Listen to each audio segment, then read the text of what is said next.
NDA और India गठबंधन का सुपड़ा साफ होने वाला है घाटशिला में इस बार। निश्चित है। बिल्कुल सुपड़ा साफ होगा भाजपा जेएमएम का घाटशिला में। और ये सभी करने वाला मिस्त्री हो, कोई छान छानने वाला मिस्त्री हो, कोई धान काटने वाली खोजने वाले की बात हो, या हॉल चलाने वाला कोई मजदूर खोजने की बात हो, सब कोई तेज तरार खोज के लाते हैं।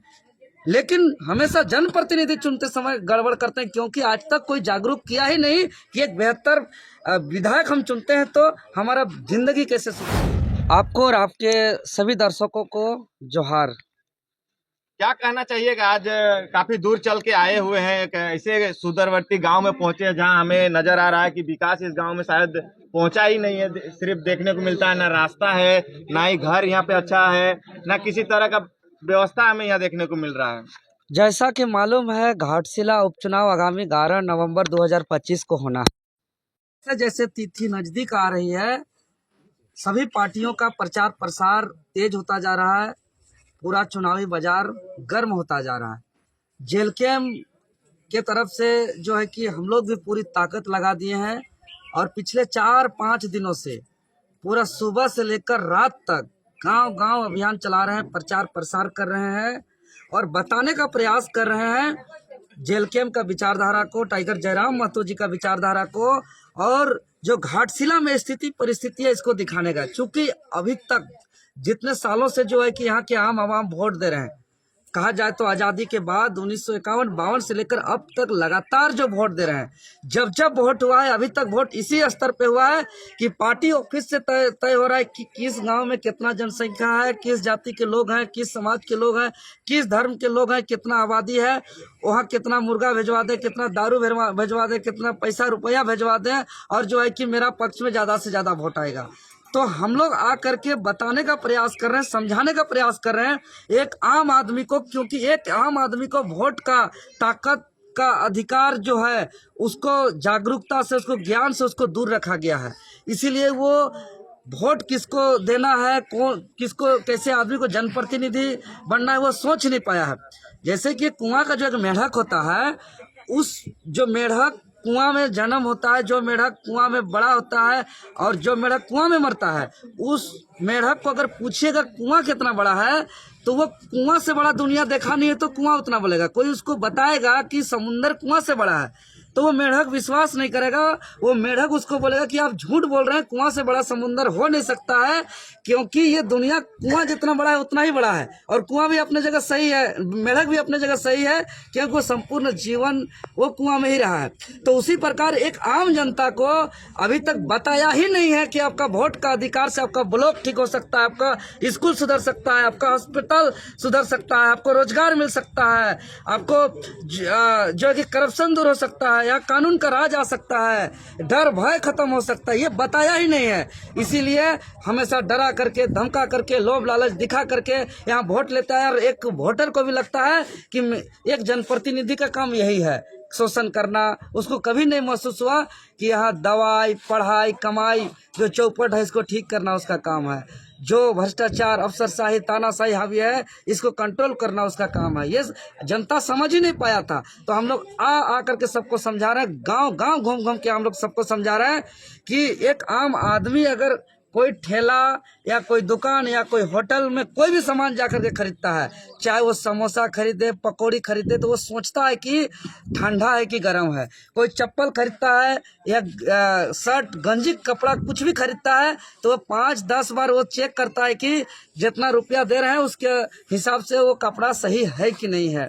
अगर गांव घर में कोई प्लास्टर करने वाला मिस्त्री हो, कोई छान छानने वाला मिस्त्री हो, कोई धान काटने वाली खोजने वाले की बात हो, या हॉल चलाने वाला कोई मजदूर खोजने की बात हो, सब कोई तेज तरार खोज के लाते हैं।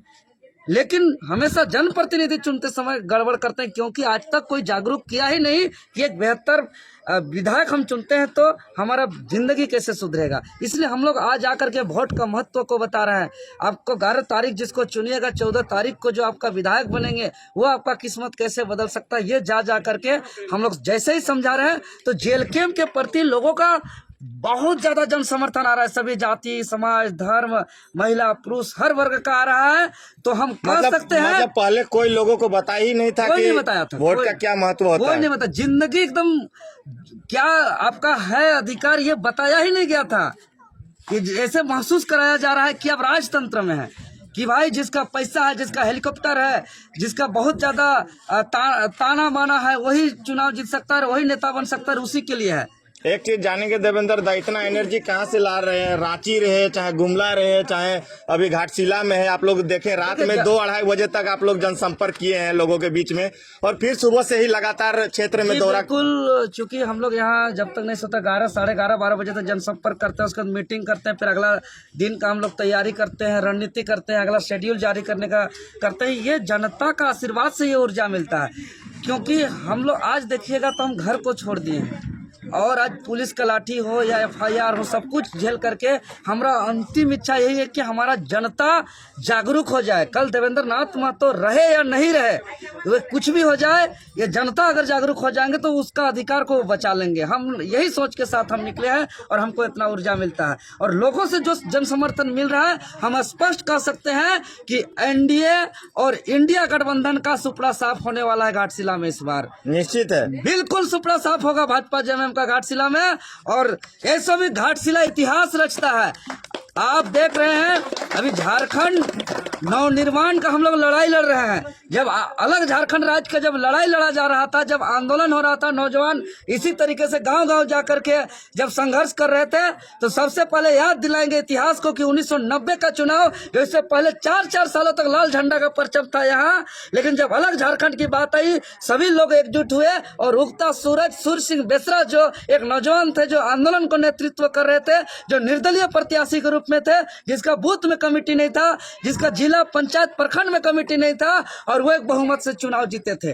और वो चुनाव जीतने के बाद झारखंड अलग राज्य के लिए 90 के बाद 1 साल बाद 91 में वो विधायक से रिजाइन भी किए थे। तो हमेशा इतिहास गवाह है कि घाटशिला विधानसभा के लोग हमेशा संघर्ष के साथ रहते हैं। ये बिकने वाले लोग नहीं हैं, इतिहास गवाह है, ये सच्चाई को साथ देने वाले लोग हैं। घाटशिला के लोग हमेशा बदलाव के साथ चलने वाले लोग हैं, संघर्ष के साथ चलने वाले लोग हैं घाटशिला के लोग। रामदास दा, आपसे थोड़ा सा जानने का प्रयास करेंगे। देवेंद्र नाथ दा कल आपके साथ लगातार प्रचार प्रसार कर रहे हैं, क्या कुछ सपोर्ट मिल रहा है देवेंद्र दा के आने के बाद आपको?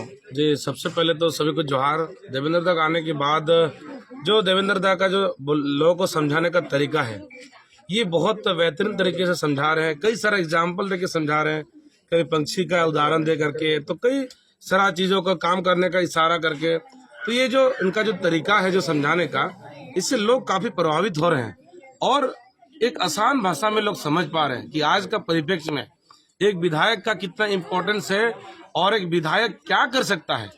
इन सारी चीज़ों को एक कहानी के माध्यम से जो समझा रहे हैं, ये लोग काफ़ी बेहतर तरीके से समझ पा रहे हैं, और अभी ठान लिए हैं कि सही में हम लोग क्या गलत कर रहे हैं। 5 साल तक हम लोग झेला जाते हैं कुछ चंद पैसा के लिए, और इनमें समझ गया जनता कि दोबारा ये गलती नहीं करने का भी निर्णय लिए हैं। चलिए देखते हैं जनता समझिए कि नहीं। जो प्रत्याशी हैं जयराम महतो के पार्टी का, वो लोग आए हुए थे, साथ ही साथ कई नेता लोग यहाँ पहुंचे थे। वो लोग आप लोगों को कुछ समझा बुझा रहे थे, तो क्या इनकी बातें आपको समझ आ रही थी कि क्या ये लोग कह रहे थे? हाँ, वो समझ में आ गए हैं। समझ में आ रहा है। हाँ, तो क्या लगता है इस बार आप लोग बदलाव कीजिएगा? हाँ कीजिएगा, बदलाव हो जाएगा। तो क्या बताया, कई नंबर में देना है वोट? 5 नंबर में।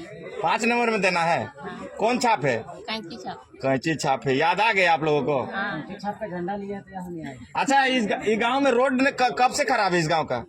ऐसा हो गया, बहुत दिन हो गया खराब है। तो नहीं बनाया अभी तक? नहीं, ये तो बनाएंगे बोल के अभी तक हुआ ही नहीं है। स्कूल कितना दूर में है आपका गांव से? आपका बच्चा लोग कितना दूर स्कूल जाता है? यहाँ से कितना 2 किलोमीटर। माने एक 2 क्लास का बच्चा भी उतना दूर जाता है? हाँ, जाता है।